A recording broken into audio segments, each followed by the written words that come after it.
Kabanata 31. Ang mga gagawa ng tabernakulo. Sinabi ni Yahweh kay Moises, "Pinili ko si Bezalel na anak ni Uri at apo ni Hur na mula sa lipi ni Juda. Pinuspos ko siya ng aking espiritu at binigyan ng kakayahan, kahusayan at katalinuhan sa lahat ng gawaing pansining. Ginawa ko ito upang makagawa siya ng magagandang disenyo at maiukit ito sa ginto, pilak o tanso. Gayon din upang maging bihasa siya sa pagtabas ng mamahaling bato, mahusay sa paglilok at dalubhasa sa anumang gawaing pansining. Pinili ko rin para makatulong niya si Aholiab, anak ni Ahisamak, na mula naman sa lipi ni Dan. Binigyan ko rin ng kakayahan ang ibang mahuhusay na manggagawa upang sila ang gumawa ng lahat ng iniuutos ko sa iyo. Sila ang gagawa ng toldang tipanan, ng kaban ng tipan, ng luklukan ng awa at lahat ng kasangkapan sa tabernakulo. Sila rin ang gagawa ng mesang patungan ng handog na pagkaing, butil at ng lahat ng kagamitan nito, ng ilawang ginto at mga kagamitan nito, ng altar na sunugan ng insenso, ng altar na sunugan ng mga handog at ang mga kasangkapan nito, ng palangga ng hugasan at ng patungan nito. Sila ang gagawa ng mga kasuutan ni Aaron at ng kanyang mga anak. Sila rin ang maghahalo ng langis na pampahid at ng insenso para sa dakong banal. Sundin mong lahat ang sinasabi kong ito sa iyo."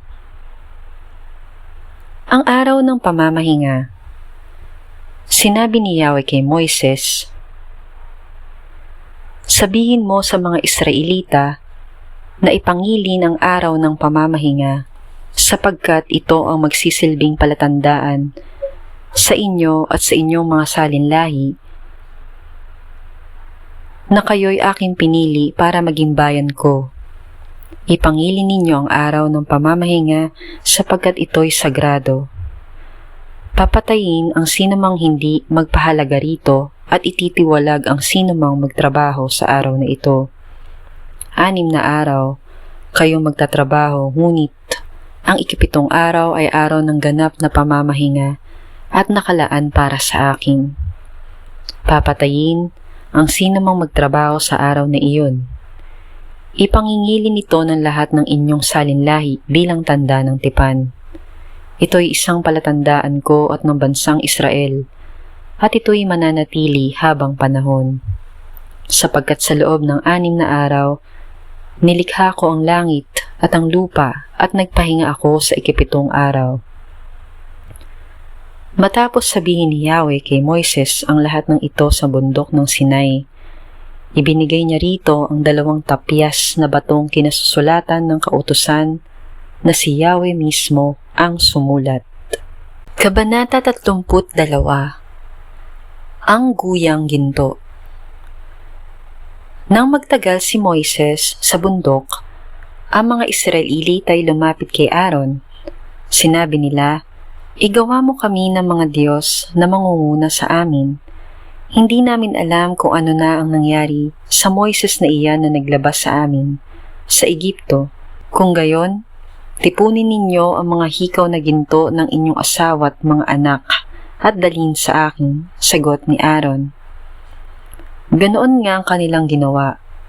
Kinuha ni Aaron ang mga hikaw at tinunaw. Ibinuhos niya sa isang hulmahan at ginawang hugis ng guya.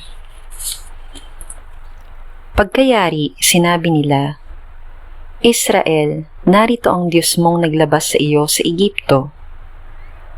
Nang ito'y makita ni Aaron, gumawa siya ng altar sa harap nito at sinabi sa mga tao, "Ipagpipista natin bukas si Yahweh." Kinabukasan, maaga silang bumangon at naghandog ng mga hayop at sinunog sa altara. Nagpatay pa sila ng hayop na kanilang pinagsalu-saluhan. Sila'y nagpakabusog, nag-inuman at mahalay na nagkasayahan. Sinabi ni Yahweh kay Moises, "Balikan mo ngayon din ang mga Israelitang inilabas mo sa Egipto, sapagkat itinakwil na nila ako. Tinalikdan nila agad ang mga utos ko. Gumawa sila ng guyang ginto. Iyon ang sinasamba nila ngayon at hinahandugan. Ang sabi nila'y iyon ang Diyos na naglabas sa kanila sa Egipto. Kilala ko ang mga taong iyan at alam kong matitigas ang kanilang ulo. Hayaan mong lipulin ko sila at ikaw at ang iyong lahi, gagawin kong isang malaking bansa." Nagmakaawa si Moises kay Yahweh. "Huwag po! Huwag ninyong lilipulin ng mga taong inilabas ninyo sa Egipto sa pamamagitan ng inyong dakilang kapangyarihan. Kapag nilipol ninyo sila, masasabi ng mga Egyptyo na ang mga Israelita ay inilabas ninyo sa Egipto upang lipulin sa kabundukan. Huwag na po kayong magalit sa kanila at huwag na ninyong ituloy ang inyong parusa sa kanila. Alalahanin ninyo ang mga lingkod ninyong sina Abraham, Isaac at Jacob. Ipinangako ninyo sa kanila na ang lahi nila ay pararamihing tulad ng mga bituin sa langit at magiging kanila habang panahon ang lupang ipinangako ninyo." Hindi nga itinuloy ni Yahweh ang balak na paglipol sa mga Israelita. Pagkaraan noon, si Moises ay bumalik mula sa bundok, dala ang 2 tapyas na batong kinasusulatan ng mga utos. Ang Diyos mismo ang gumawa ng 2 tapyas na bato at nag-ukit ng mga utos na nakasulat doon. Nang pabalik na sila, narinig ni Joshua ang sigawan ng mga tao. Sinabi niya kay Moises, "May ingay ng labanan sa kampo.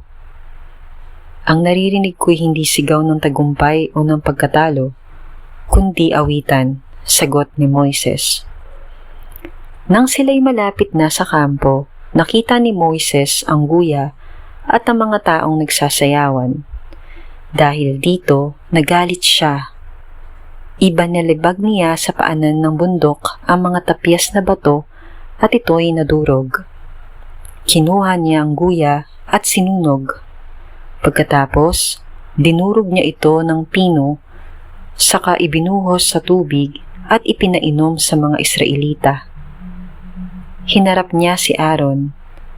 "Ano bang ginawa nila sa iyo at pumayag kang gawin ang malaking kasalanang ito?" Sumagot si Aaron, "Huwag ka nang magalit sa akin, kapatid ko. Alam mo naman kung gaano katigas ang kanilang ulo. Ayaw nilang paawat sa paggawa ng kasamaang ito.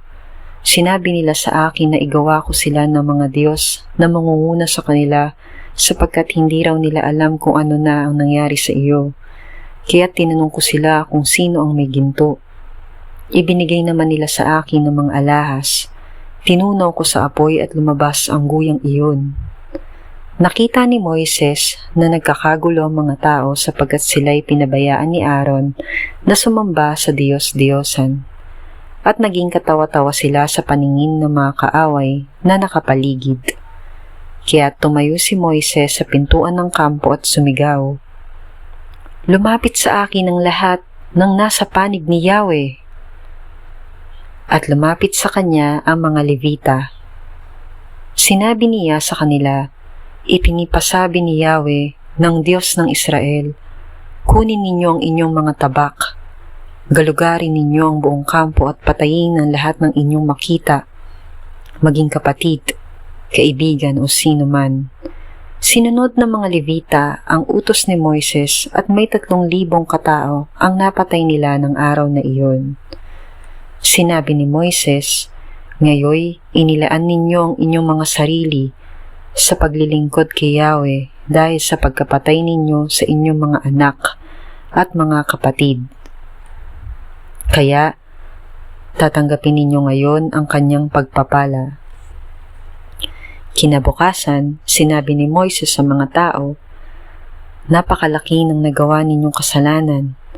Aakyat ako ngayon sa bundok at mananalangin kay Yahweh. baka sakaling maihingi ko kayo ng tawad. Umakyat nga sa bundok si Moises at nanalangin kay Yahweh. Sinabi niya, napakalaking pagkakasalang nagawa ng mga tao, gumawa sila ng Diyos-Diyos ang ginto. Ipinapakiusap ko pong patawarin na ninyo sila. Kung hindi ninyo sila mapapatawad, burahin na rin ninyo sa inyong aklat ang aking pangalan. Sumagot si Yahweh, kung sino ang nagkasala sa akin, ay siya kong buburahin sa aking aklat. Ngayon, pangunahan mo sila sa lugar na sinabi ko sa iyo, at papatnubayan kayo ng aking anghel. Ngunit darating ang araw na paparusahan ko ang mga Israelita dahil sa kanilang mga kasalanan. At pinadalhan ni Yahweh ng sakit ang mga tao sapagkat pinagawa nila ng guya si Aaron.